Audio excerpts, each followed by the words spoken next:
అజ్మల్ గారు నమస్తే సార్. నమస్కారం అండి. సార్ సింహాద్రి అప్పన్న కోవెల దగ్గర చిన్న అపశృతి పొర్లింది. మనుషులు కొంతమంది చనిపోయారు కూడా. 9 మంది అంటున్నారు, మరి నిజంగా ఎంతమంది అనేది పూర్తి వివరాలు రావాలి. అంటే అంటే రాజ్యాలు అంటే ప్రభుత్వాలు మారుతున్నాయి, వ్యవస్థలు మారుతున్నాయి.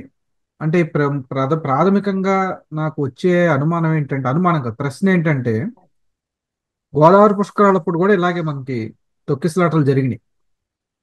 ఇప్పుడు కూడా ఇలాంటి తొక్కిసలాటలు జరుగుతున్నాయి. అంటే యంత్రాంగంలో లోపమా లేదా మనుషుల్లో ఒక వేలం వేరి లాంటిది ఏదైనా వస్తుందా? దీన్ని ఎలా చూడాలి సార్, ఈ మొత్తం వ్యవహారాన్ని? అందరికీ నమస్కారం అండి. మరి చాలా దురదృష్టకరమైన సంఘటన ఇది.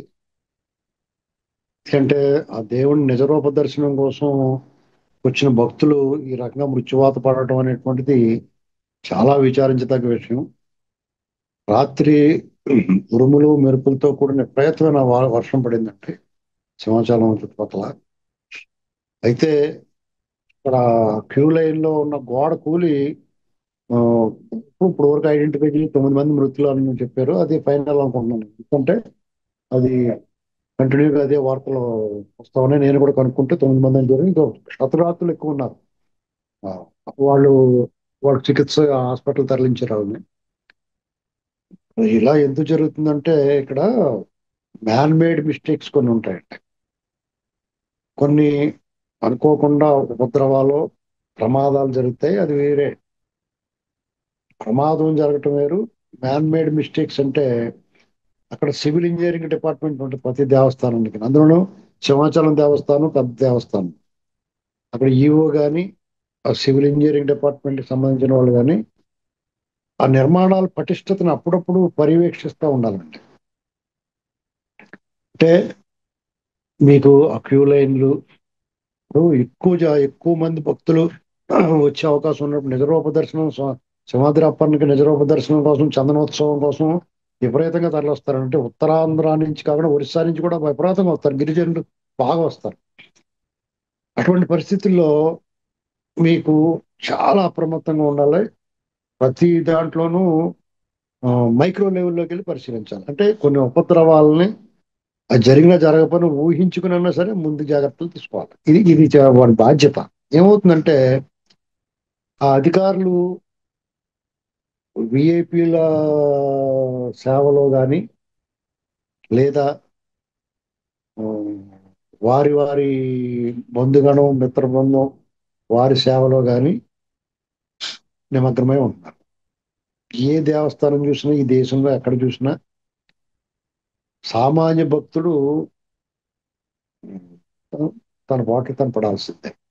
ఇక్కడ రకరకాల కారణాలు. ఎవరిని ప్రభుత్వాలను విమర్శించే పరిస్థితులు జనంలో కూడా అలాగే ఉన్నారు. అమాయకత్వం, భక్తి పారవస్యం, అంతా దేవుడే చూసుకుంటాడనేటువంటి ఇదిలో ముందే వెళ్తా ఉన్నారు. ఈ పొంచి ఉన్న ప్రమాదాలను పసిగట్టడంలో భక్తులకి ఏమో తెలుస్తుందని ప్రమాదం ఉంటుందని అక్కడ ఈ ఏర్పాట్లను పర్యవేక్షించిన వాళ్ళు కానీ ఆ అధికారులు కానీ పూర్తి బాధ్యత వహించాలి.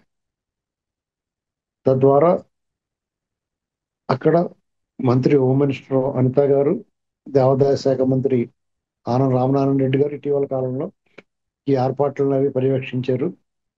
ఈ ఏర్పాట్లను సమీక్షించారు, అన్ని చేశారు. కానీ ఇలాంటి ప్రమాదం, అనుకోని ఉత్పాతం వచ్చి పడిపోయింది. ప్రాణాలు, ఒక ప్రాణమైనా 100 ప్రాణాలైనా చాలా పెద్ద ప్రమాదం అండి. 9 మంది ప్రాణాలు. వాళ్ళ రాత్రి బయలుదేరి దేవుడి దర్శనం, నిజ రూప దర్శనం కోసం వాళ్ళు ఆత్రంగా ఎదురు చూసి ఇలా మృత్యువాత పడడం వాళ్ళ కుటుంబానికే కాదు, అక్కడికి వచ్చిన భక్తులందరూ మనసులో కూడా కలచివేస్తాం. అలాగే సహజంగానే పాలకులు కూడా హతాశులు అవుతారు. ఏంట్రా ఇలా జరిగిందని చెప్పేసి. ఇక్కడ మనం ఎవరిని నెపం ఎవరి మీద నెట్టాలంటే డెఫినెట్ గా అక్కడ విధులు నిర్వహిస్తున్న అధికారులు పూర్తి బాధ్యత వహించాల్సిందే. ఎందుకంటే వాళ్ళు 24 గంటలు అక్కడే ఉంటారు కాబట్టి ఆ నిర్మాణాల పరిస్థితి ఏంటి, అక్కడ ఎలా ఉంది, భౌగోళిక స్వరూపం ఏంటి, ఆ గోడల పటిష్టత ఎలా ఉంది, క్యూ లైన్లు ఎలా ఉన్నాయి, ఆ మెట్లు మార్గం ఎలా ఉంది, కొండ చర్యలు జారిపడే అవకాశం ఉందా? దుర్గం గుడి దగ్గర కొండ చర్యలు జారిపడుతూ ఉంటాయి.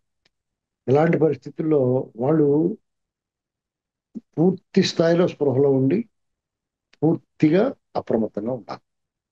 జరిగిపోయిన తర్వాత నువ్వా నేనా వాళ్ళ మీద వీళ్ళ మీద నెపం వేసుకోవడం కాబట్టి ఇక్కడ అక్కడ సాధారణ ఉద్యోగం మొదలుకొని క్యాబినెట్ లో మినిస్టర్ వరకు బాధ్యత వహించాల్సిందే.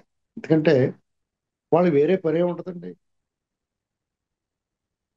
దేవస్థానాలు దేవాదాయ శాఖకు సంబంధించిన వాళ్ళు ఆ దేవాదాయ శాఖ, ఆ గుడులు గోపురాలు, అక్కడ భక్తుల ఒత్తిడి, ఆ స్వామివారి ఉత్సవాలు, ఇదే కదా పని వాళ్ళకి. కాబట్టి వాళ్ళు పూర్తిగా బాధ్యత వహించాలి, కఠినంగా శిక్షించాలి. ఇంకంతకన్నా వేరే మార్గం లేదు. ఎందుకంటే రాబోయే రోజుల్లోనే మరింత అప్రమత్తంగా ఉంటారని చెప్పేసి నా ఉద్దేశం. జనం కూడా, భక్తులు కూడా క్రమశిక్షణ పాటించాలి. కొద్దిగా ఈ తొక్కిసలాటకు అవకాశం లేకుండా ఆత్రాన్ని ఆపుకోవాలి. ఎందుకంటే ఇక్కడ తిరుమలలో అలా జరిగింది. గేట్లు తెరవగానే ఒకేసారి దూసుకుని పోతారు. పసిబిడ్డలు ఉంటారు, మహిళలు ఉంటారు, బలహీనులైన వృద్ధులు ఉంటారు. ఇలాంటి పరిస్థితుల్లో సంయమనం పాటించాలి. ఆ, ఈ తొక్కిసలాటకి తోపులాటకి అవకాశం ఇవ్వని విధంగా వ్యవహరించాలి. ఇది మర్చిపోయి ఎవరికాళ్ళ ఆత్రం ముందు మేమే ఉండాలనేటువంటి దీనివల్ల ఏకంగా ప్రాణాలు పోతా ఉన్నాయి. ఇది గమనించుకోవాల్సిందిగా విజ్ఞప్తి చేస్తా ఉన్నాను. అలాగే ప్రభుత్వం కూడా ఇటువంటి ఉత్సవాలు జరిగినప్పుడు మరింత అప్రమత్తంగా అణువణువున పరిశీలించాలి. ఇక్కడ ఇది వర్షం వల్ల గోడ కూలి ఉండొచ్చు, కానీ ఈ రాష్ట్రంలో ఒక పైశాచక ముఠా ఉంది. వాళ్ళ వల్ల కూడా ప్రమాదాలు ఉంటాయి. కాబట్టి ఈ నిర్మాణాలు పటిష్టంగా ఉన్నాయి, క్యూ లైన్లు బాగున్నాయి, క్రమశిక్షణగా నడిపిస్తున్నాం అనుకున్నా సరే ప్రతి క్షణం ఈ ఈ కార్యక్రమం ముగిసే వరకు కూడా అప్రమత్తంగా ఉండాల్సిన అవసరం ఉంది. ఎందుకంటే మంచినీటి బావి పక్కనే విషం కలిపేకి సిద్ధంగా ఉన్నారు. కాబట్టి వీళ్ళకి నిప్పుల మీద నడకే ఈ ప్రభుత్వానికి. కత్తులు బోరులో ఉన్నట్టే, కత్తి మీద సాము చేసినట్టే. కాబట్టి ఇలాంటివి జరిగినప్పుడు వాళ్ళ కుటుంబాలకి సానుభూతి చెప్పడం, దైవ దర్శనం కోసం వచ్చి అసురు బాసడం అంటే నిజంగా చాలా హృదయ విదారకం ఉంది. ఇంతకన్నా మనం ఏం చెప్తాం? ఏమైనా ప్రభుత్వాలు మరింత అప్రమత్తంగా ఉండాలి, జాగ్రత్తలు తీసుకోవాలి. అందుకు బాధ్యులైన వాళ్ళ పట్ల ఉదాసీన వైఖరి కాకుండా, మేనమేషాలు లెక్క పెట్టకుండా కఠిన చర్యలు తీసుకోవాలి. అందుకు బాధ్యులు వెంటనే గుర్తించి వాళ్ళ నిర్లక్ష్యానికి సరైన శిక్ష వేయాలి. రైట్. చూద్దాం సార్. దేనికంటే ఆ, భక్తి ఉండొచ్చు కానీ ఒక రకమైనటువంటి వేలం వెర్రి ఈ మధ్య సమాజంలో ప్రబలుతోంది. కాస్త ఆచితూచి, దేనికంటే ప్రాణాలు పోతే తిరిగి రావు. ఈ రోజు కాకపోతే రేపైనా దేవుడి దర్శనం చేసుకోవచ్చు, ఈ సంవత్సరం కాకపోతే వచ్చే సంవత్సరం అయినా నిజరూప దర్శనం చేసుకోవచ్చు. ప్రజలు కూడా ఆచితూచి వ్యవహరించాలని వేడుకుందాం సార్. ధన్యవాదాలు సార్. ఒక నిమిషం, ఒక నిమిషం. వేలం వేరు అనలేము కానండి, భక్తుల భక్తి పారవేశంలో వాళ్ళు స్పృహ కోల్పోతారని ఒక రకంగా చెప్పాలంటే. అంటే మనసు వాళ్ళ స్వాధీనంలో ఉండదు. కాబట్టి మనం వాళ్ళని నిందించలేము, నిందించకూడదు కూడా. వాళ్ళని అదుపు చేయడంలో అధికారులు వైఫల్యం చెందుతున్నారు. దానికి తగ్గ ఏర్పాట్లు చేసి వాళ్ళు ఊహించాలి కదా, ప్రతి సంవత్సరం జరుగుతుంది, ఎంతమంది భక్తులు తాకిడి ఉంటుంది అనేటువంటి బుద్ధి లేదా వాళ్ళకి? తెలియదా? దానికి తగ్గట్టుగా ఏర్పాట్లు చేసుకోవాలి కదా. అంటే వర్షం వల్ల గోడ కూలిపోయిందని వాళ్ళు తప్పించుకోవచ్చాడు. ఆ గోడ ఎందుకు కూలిపోవాలి వర్షం వల్ల? దాని పటిష్టతను మనం పరిశీలించాల్సిన బాధ్యత లేదా? ఆ ఇంజనీరింగ్ డిపార్ట్మెంట్ ఈఓ ఏం పిక్తా ఉన్నారు వాళ్ళు? అంటే ఈఓలు గాను లేకపోతే జేఈఓలు గాను ఆ పదవులు అనుభవిస్తా దేవుడి దగ్గరికి ప్రతిరోజు గుండు కొట్టించుకుని వెళ్ళి దండం పెట్టుకుంటున్నాయి. కానీ ఈ భక్తుల పట్ల బాధ్యత ఉండద్దు వీళ్ళకి? నీకు ఆ పదవి, ఆ బాధ్యత అప్పగించింది భక్తులకి సౌకర్యాలు ఏర్పాటు చేయడానికి, సక్రమంగా జరగడానికి కోసమే మీకు ఆ బాధ్యత ఇచ్చారు తప్ప మీ నెత్తిని కిరీటం పెట్టినట్టు కాదు. అది గుర్తుపెట్టుకోవాలి.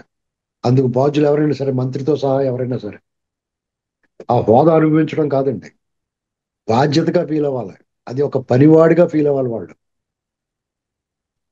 లేదంటే తప్పును ఇంకొకరికి అవకాశం, అటువంటి బాధ్యత భక్తి పారవశ్యంలో ఉండి బాధ్యతగా పనిచేసేవాళ్ళు అదొక యజ్ఞంలా చేసేవాళ్ళకి అప్పచెప్పాలి. రైట్. చూద్దాం సార్ మరి ఏం జరుగుతుందో. ధన్యవాదాలండి.